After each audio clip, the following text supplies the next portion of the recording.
ಜೀ ಕನ್ನಡ ವಾಹಿನಿಯಲ್ಲಿ ಪ್ರಸಾರವಾಗುತ್ತಿರುವ ಅಮೃತಧಾರೆ ಧಾರಾವಾಹಿ ಆಫೀಸ್ನಲ್ಲಿ ಗೌತಮ್ ತಲೆ ಸುತ್ತಿ ಬಿದ್ದಿದ್ದಾನೆ. ಇದನ್ನು ನೋಡಿ ಆನಂದ್ ಚಿಂತಾಕ್ರಾಂತನಾಗುತ್ತಾನೆ.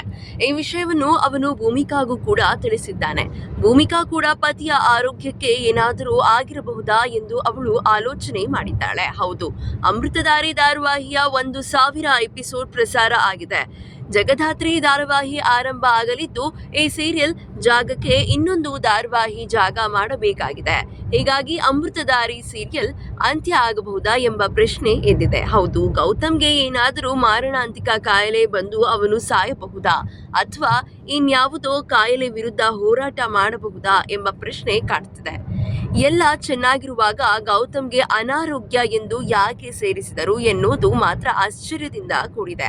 ಒಟ್ಟಿನಲ್ಲಿ ಈ ಸೀರಿಯಲ್ ಅಂತ್ಯಕ್ಕೆ ಬಂದಿದ್ಯಾ, ಹೀಗಾಗಿ ಈ ರೀತಿ ಟ್ವಿಸ್ಟ್ ಕೊಡ್ತಿದ್ದಾರಾ ಎಂಬ ಪ್ರಶ್ನೆ ಮೂಡಿದೆ. ಅಮೃತಧಾರೆ ಧಾರಾವಾಹಿಯಲ್ಲಿ ಭೂಮಿಕಾ ಡೈರಿಯನ್ನು ಗೌತಮ್ ಓದಿದ್ದಾನೆ. ಇದನ್ನು ಪುಸ್ತಕ ರೂಪದಲ್ಲಿ ಇಳಿಸಿದರೆ ಚಂದ ಎಂದು ಗೌತಮ್ ಯೋಚನೆ ಮಾಡಿದ್ದಾನೆ. ಹೀಗಾಗಿ ಅವನು ಪತ್ನಿಗೆ ಸರ್ಪ್ರೈಸ್ ನೀಡಲು ತಯಾರಿ ಮಾಡಿಕೊಂಡಿದ್ದಾನೆ. ಒಟ್ಟಿನಲ್ಲಿ ಎಲ್ಲ ತಯಾರಿ ಕೂಡ ಆಗ್ತಿದೆ. ಇನ್ನೊಂದು ಕಡೆ ಶಕುಂತಲಾ ಜಯದೇವ್ ಇಬ್ಬರು ಒಂದಾಗಿದ್ದಾರೆ. ಗೌತಮ್ ಒಳ್ಳೆಯತನ ಶಕುಂತಲಾಗೆ ಅರ್ಥ ಆಗುತ್ತಿಲ್ಲ. ಜಯದೇವ್ ಮಾತ್ರ ಅವನು ಬುದ್ಧಿ ಬಿಡಲ್ಲ. ಒಟ್ಟಿನಲ್ಲಿ ಇವರಿಬ್ಬರು ಸೇರ್ಕೊಂಡು ಗೌತಮ್ಗೆ ಏನು ಮಾಡಲಿದ್ದಾರೆ ಎಂದು ಕಾದು ನೋಡಬೇಕಿದೆ.